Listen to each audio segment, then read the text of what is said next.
Hi, I'm Diane Binscoter, and this is Own Your Brain, where my goal is to expose one of the most dangerous and powerful tools on the planet today, and that is mental manipulation.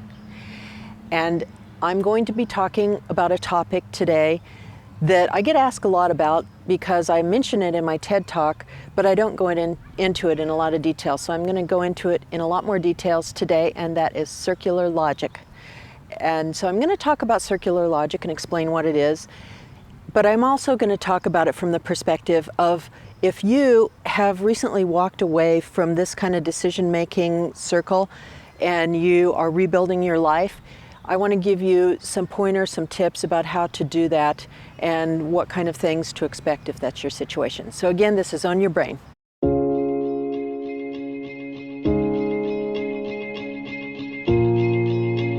So what is circular logic and how does that work? So I define circular logic as kind of a mental trap, and it starts at the very top with a very large assumption. And that large assumption can be that you have found the Messiah, a prophet, someone who understands the world and has the absolute truth. It could be that my group, my church, my organization has the absolute true interpretation of the Quran or the Bible or whatever version of the truth it is. But we have the absolute truth. And so all you have to do once you accept that is follow blindly, because any contradiction to that happens down here on this part of the circle is just wrong. They are mistaken. They could even be interpreted as evil or bad, because if you're following blindly and you know that the absolute truth is up here, then you don't have to think about right or wrong because you know you have it right in the palm of your hand. So that's how circular logic works. It goes round and around and it holds you tight in that circle of decision making. So I want to talk about what happens when you step outside of that circle. Now, there's another thing that happens, and that's an overlay. There's an overlay of us and them that's almost always there in a closed circle. And that's important because it defines your group as us, we are the chosen people, and them as the other. So now you've got a very strong us versus them. It's the truth and the untruth, or the righteous and the evil. Whatever those words are, there's a very strong us versus them. So now you've got a whole circle of people that their names are on the piece of paper, the list that are the only ones that go to heaven, or whatever that is. So at some point, you step outside of that and you have to rebuild your life or your community or your decision-making processes, and that's what's important, and that's what I want to talk about. But I want to talk about it from two different perspectives, because over the years, I've talked to a lot of people that have faced this situation, and they typically fall into one of two groups. And I want to talk about them separately because what you need to rebuild yourself will be a little different depending on your situation. So if you're in group one, that means that you were born into this circle. From the very beginning of your ability to understand language, you were taught that you were part of a special group that had a true interpretation of the world.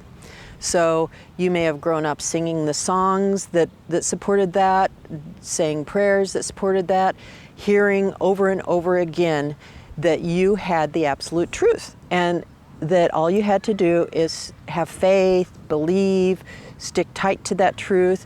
And when people contradicted it, it was just that they didn't understand, or that they were wrong, or depending on the extremeness of it, that they were evil and needed to be stopped. It just depends on how extreme it was.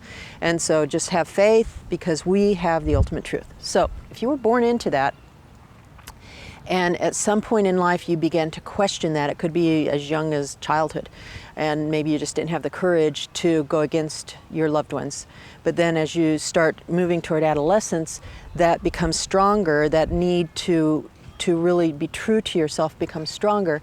And at some point you just need to speak your truth. And it could be because of your sexual orientation, and you know that if you come out, you're going to be excommunicated, kicked out, thought of as sinful, or maybe you fall in love with someone who's not part of that circle, and that becomes such a strong motivator that you need to stand up to your family, your community, people that you love, and say, I'm not buying this anymore. It's just not true for me. And so that's a difficult thing to face. And so what I really suggest that you put in your toolbox, if that is your situation, is conflict resolution skills. There's a lot of places to find that. I am going to be making a video about that specifically for you. And it's actually cultural conflict resolution, because now you have a cultural conflict to build a bridge to. Those are people you love. They're not evil people. They are just people who are caught in this circle. And they're going around in this circle, and they're afraid to step out of it because their whole life, everything about their life is dug into it.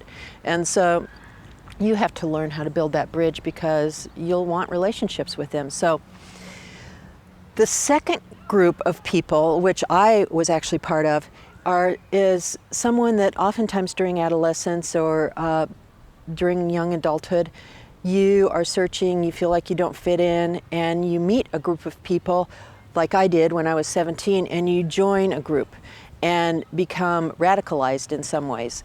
And if that's your situation, a lot of times what you feel is like a euphoria, almost an intoxication with the fact that you have community, you have the truth, you have found it.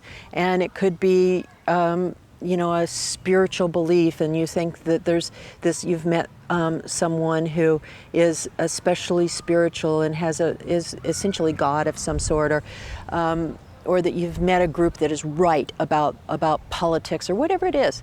And then after you're in a certain amount of time, I was in for about 5 years, but you're going around and these contradictions are hitting this circle, and they're bouncing off for a while because you have your comrades in the circle that are supporting it, and they're saying, yes, those people are just wrong, and you've got to stay true, and you've got to pray harder, or whatever the thing is that you're told.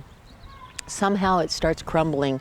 It's just not working for you anymore, and you realize that maybe it's not all it was cracked up to be. Maybe this person wasn't a guru, or this isn't the ultimate truth, or you just can't do it anymore. And at that point, it's almost like your world is crumbling around you. When that circle starts to crumble, your whole world is crumbling, because now you're dealing with a set of psychological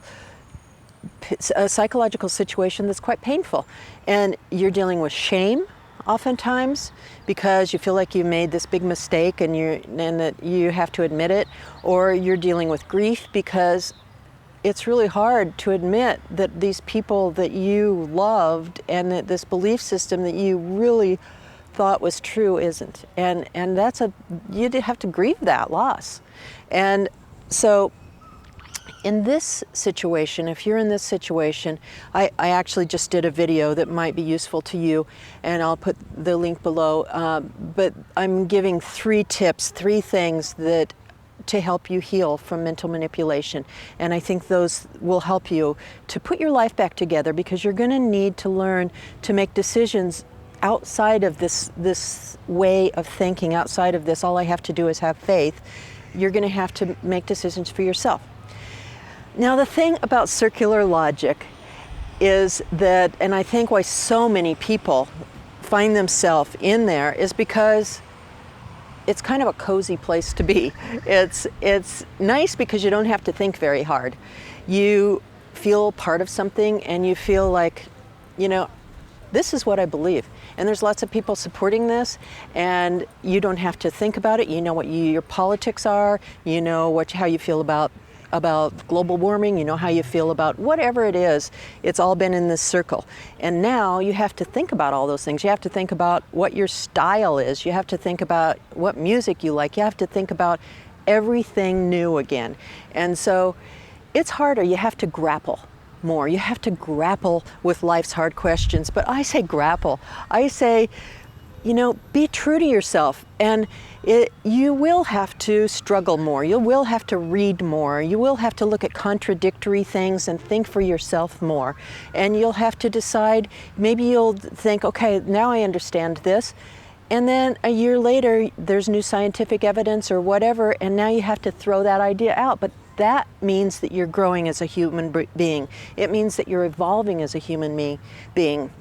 It means that you're becoming the truest self you can be, which means shedding your skin over and over again so that you can stay true to believing that this is me, this is what I believe. And it's not because someone told me to, it's because I have done my research and these are the decisions I've come to.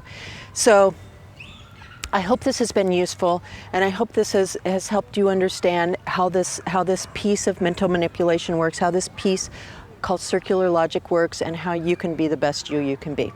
So thank you for visiting this channel, and I hope you'll stick around and subscribe so that you won't miss any of the videos that are coming up that will give you more tools to work with. Thanks again. See you soon.